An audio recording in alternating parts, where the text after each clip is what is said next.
1934, darkness falls across America. The worst environmental disaster in American history. Dust storms hit New York, Chicago, and Boston. In Manhattan, the streetlights come on at midday.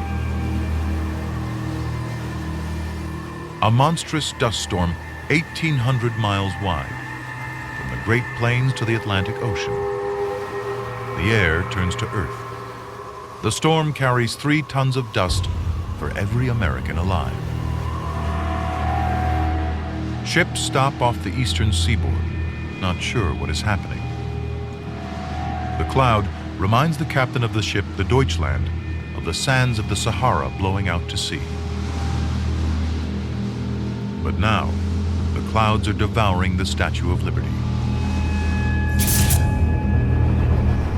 Dust storms were born out of a 100 million acre dead zone, 2,000 miles away in Oklahoma, Texas, Kansas, and Colorado. The Great Plains had once been the most fertile grasslands on Earth. The topsoil was 6 feet deep, but it has been plowed up and used up by 4 generations of farmers. Now, the sun has dried it up.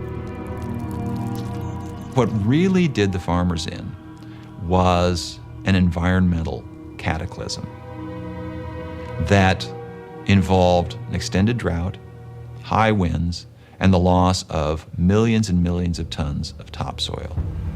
It was almost as though the heavens themselves had turned against the farmers.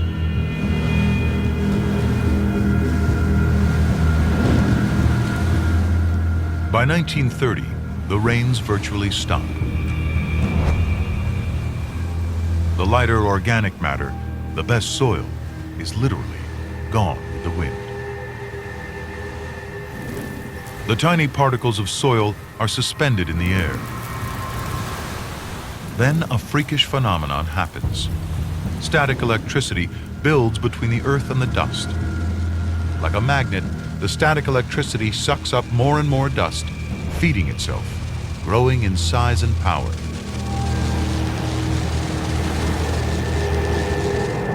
A monster is created. The dust is lifted up to 10,000 feet.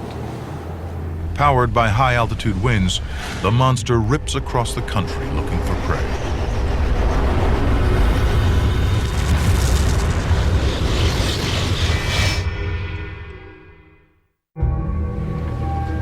April 14th, 1935, Lamar, Colorado. Louise Walton, once a Broadway dancer and an actress.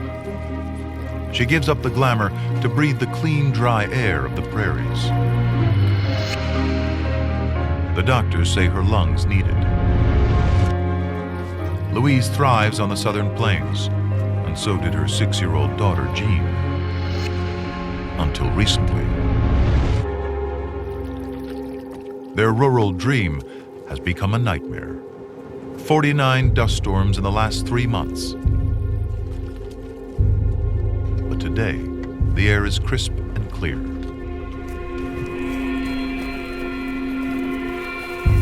Jean has just got out of hospital with respiratory problems because of the dust storms. Early that morning, 600 miles north, a cold front from Canada had hit a warm, high-pressure front. Perfect conditions to create the winds for a dust storm. But this is not just any duster. By the time it passes Bismarck, North Dakota, it's the biggest, strongest dust storm ever seen in America.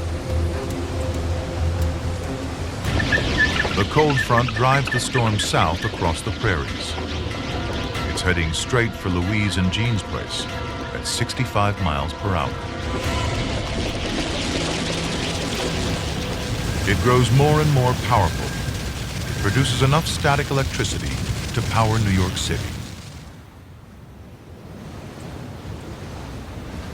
By the time the storm reaches Lamar, Colorado, It is 200 miles wide. The temperature plunges. 2:40 p.m. Jean finds herself looking into the heart of the storm.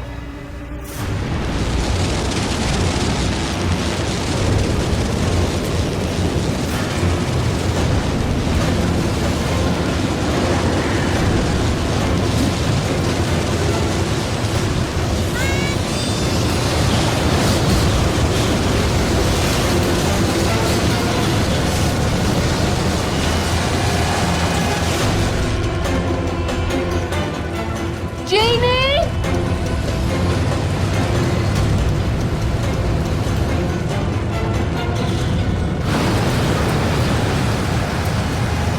It was like I was caught in a whirlpool. All of a sudden it got completely dark. I couldn't see a thing.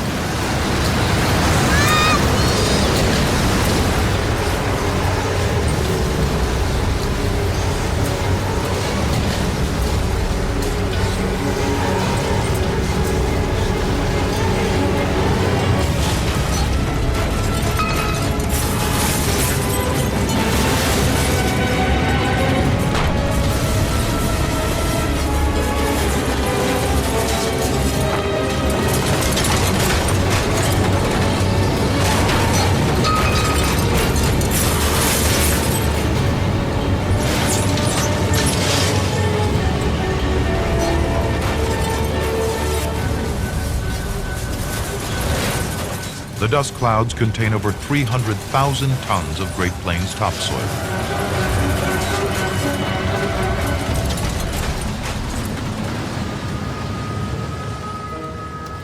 People tie themselves to ropes before going to a barn just a few hundred feet away. Cattle die, and when they are cut open, their stomachs are full of sand. There are these memories of people that go for days and days and days, holed up inside of their little ranch houses, and they never see the light of day because the dust is so severe and it's so thick, over hundreds of miles. For days, they don't see light. The tiny dust particles drill into the child's lungs. She comes down with dust pneumonia, the brown plague. The Red Cross set up 6 emergency hospitals in Kansas, Colorado, and Texas to deal with the rise of respiratory infections. Louise Walton had come to Colorado for the air. And now, doctors tell her that her little girl could die of it.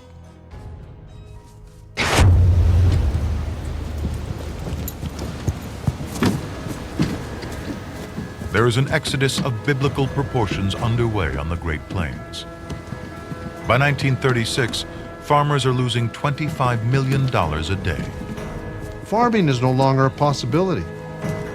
The Great Depression takes hold. Their mortgage comes due, they can't pay it. They're not growing crops. They lose the family farm, they lose their identity. A century before, 500,000 people had gone west on these same trails looking for hope.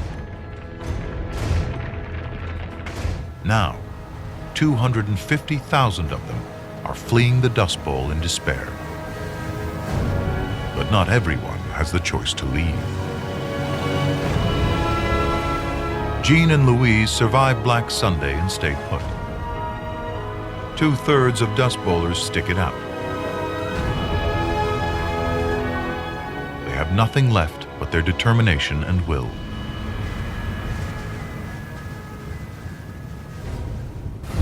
Thousands of ponds or small reservoirs. Radio is one of the few things to bring comfort to those who stay. It connects them to the rest of the country. By 1935, a network of stations with 10,000-watt transmitters links the country together. The same voice can be heard from coast to coast. Radios become the country's most popular household item.